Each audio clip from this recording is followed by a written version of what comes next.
Game, one of the greatest games in all football.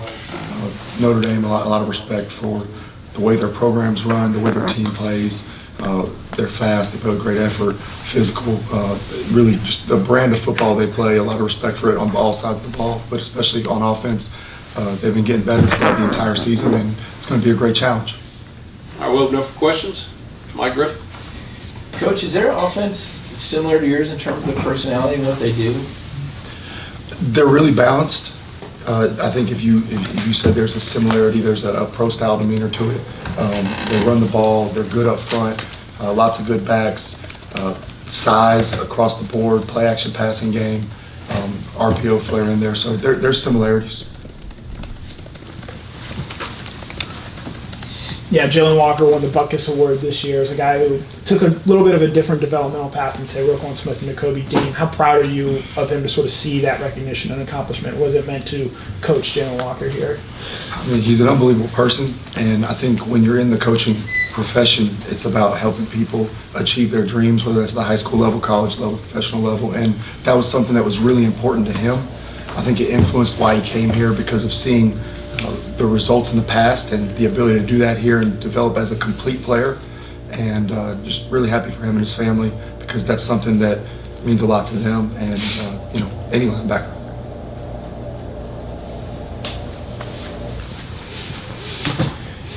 Yeah, Glenn, as far as the secondary goes, just what have been your thoughts on the play of that group throughout the year as things have progressed throughout the season?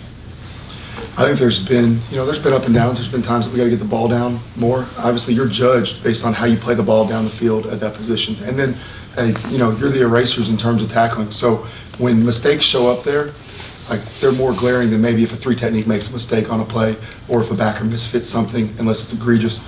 I think that they're a group that has continued throughout this, bowl process, playoff process to work really hard and challenge themselves to get better in the areas that they need to. We've got to do a better job down the field, and there's been moments where we have, and there's moments where we come up short, and I think that group has grown a lot throughout the course of the year. There's still guys that may be older, but they hadn't played as much, and now they've gained a lot of experience, and that's a position that you only play well by gaining real game experience, and that's why you see a guy like Dan Jackson, who's played a lot of football, playing his best football right now because of the experience he's gained, the confidence he's gained in that way. Coach Leonard's another one of these quarterbacks who extend plays with his legs, make things happen in that regard. Y'all played a few of those types of quarterbacks this year. What's going to be the key to kind of containing him and be successful against his game?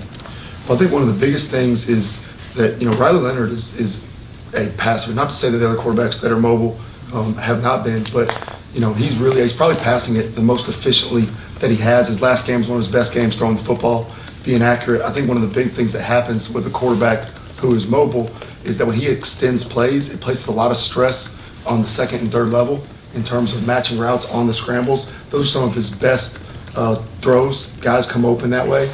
And that's one of the biggest challenges is not just, the ability for the rush to keep him in the trap and to make him make throws from the pocket and make him uncomfortable, but also, on the back end when he does extend plays, because it will inevitably happen. That's why, people want mobile quarterbacks. When he extends plays, on the back end, continuing to match your patterns and finish on the balls down the field, because you see, like against Texas, there's a scramble play that gets extended and it ends up being a 50-50 ball down the field that we don't make the play on it. And that's a stress that people miss that sometimes. Think about the rushing yards. It's the stress it puts on the secondary when he does extend plays.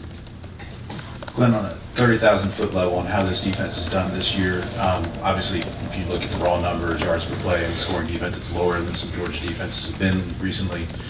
Some of it's the schedule. We've played some better offenses, but then obviously there's been some things like the UMass game. How do you rate how your defense has done, and do you put any finger on why there's been some inconsistency in performances when it has shown in games like Texas and Clemson that it can play at such an elite level? I think, you hit the nail on the head at the end is, to meet the standard and expectation of what we have for playing defense at Georgia, you have to be consistent, because if you're inconsistent, then you're going to have ebbs and flows, and that could be whether it's in coverage, tackling, execution, how you fit runs. And I think this group has shown that when we're at our best, that we can be really good, and that when we don't, execute consistently, tackle consistently, leverage the football the right way, maybe a cover down the right way, those type of things that we've given up too many explosive plays in that regard. I think minimizing, for us, when we minimize explosive plays, we play really well.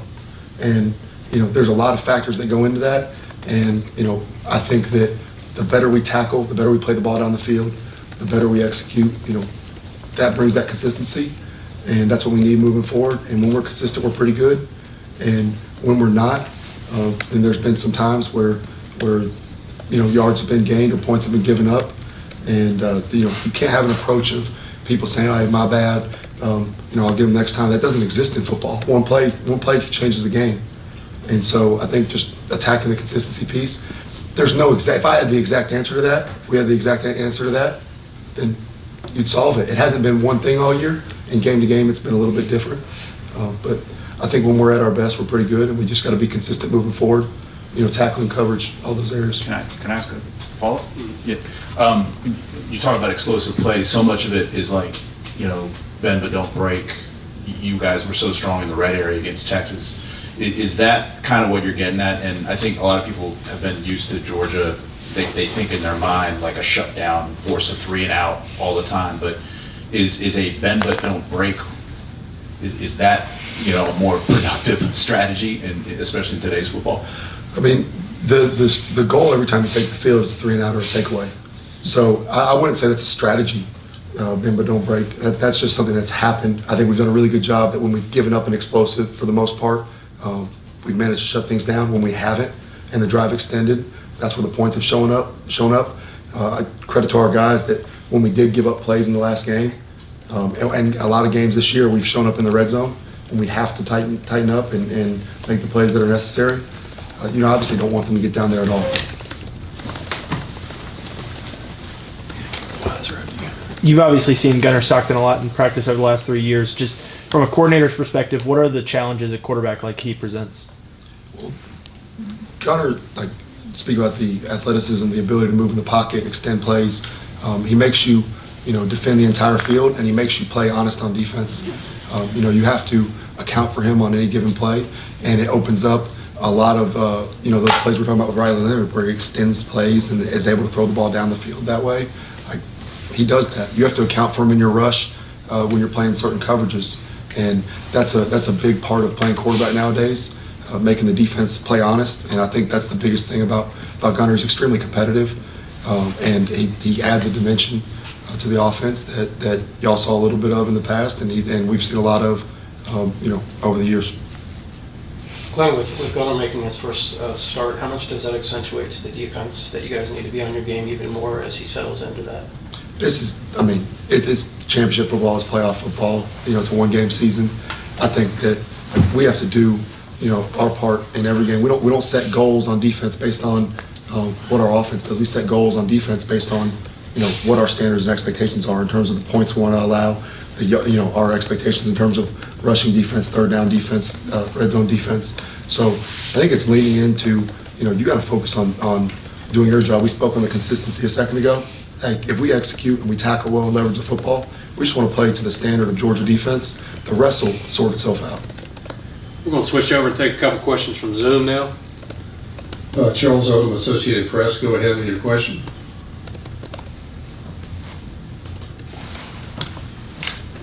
My question was just asked, but thank you. Okay, next we're going to go to Mikey DeLulu from Louisiana.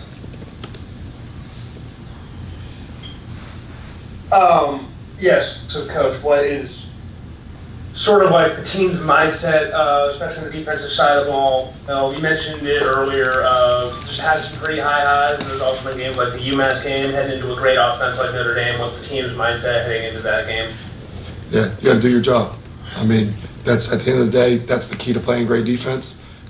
Strike blockers up front, tackle well, leverage the football, win your one-on-ones in coverage.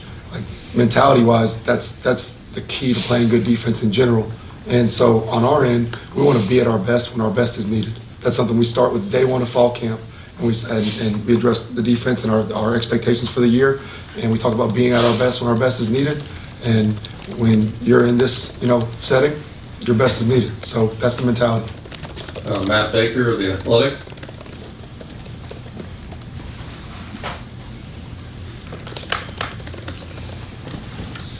Okay, next we'll go to Bailey Burmaster from Atlanta News First. Hey, Coach, I'm curious, as you guys head to New Orleans and you get things situated, what kind of leadership are you seeing from guys like Jaylen Walker as you get into the brunt of this playoff?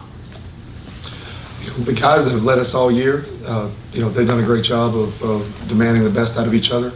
I think that, guys like Jaylen, guys like Malachi, Michael, really any of these veteran players that have been around and they know what it takes to be successful in these games.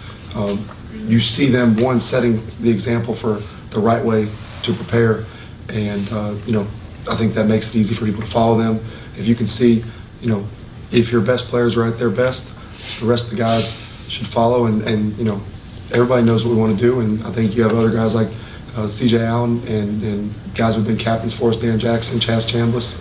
They've been really vocal as well, and they're a focus group. Yeah, obviously a little bit of a different role this year for Will Muschamp. What sort of impact has he had on this team and this program this year? Everybody in the building, loves Will Muschamp, and it's been great because he's really followed the same exact schedule, throughout the course of the week that he did last year. Our operation's been the same. I appreciate him for making those sacrifices to still be a part of everything, and that's something he wanted to do.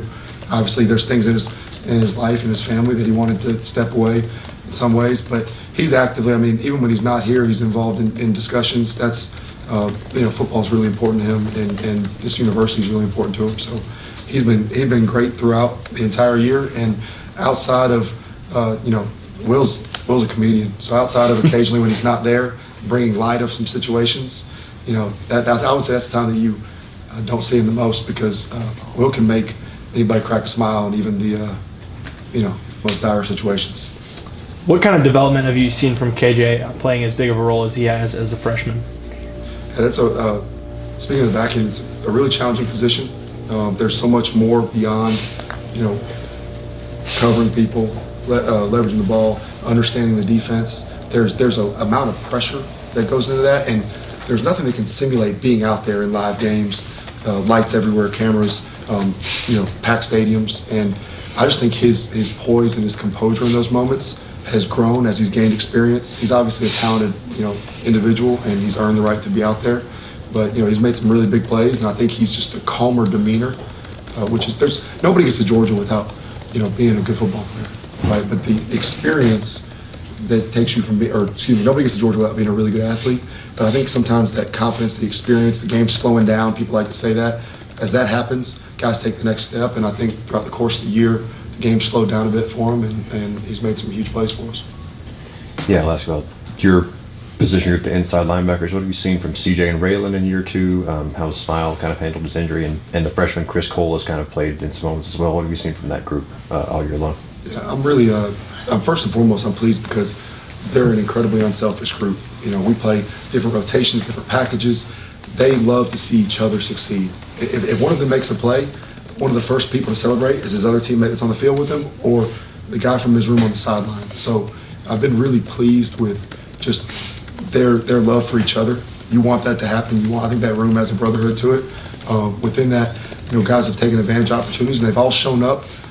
They've all shown up at different points. Obviously, Jaylen receives the accolades that he did. Smile, I'm really proud of, because he's been through a lot these last couple of years, and he's battled back, and I really feel like he's playing his best football here as we go to close, which is what he wanted to do. And it's one of the reasons why he was kind of, shut down there for a little bit.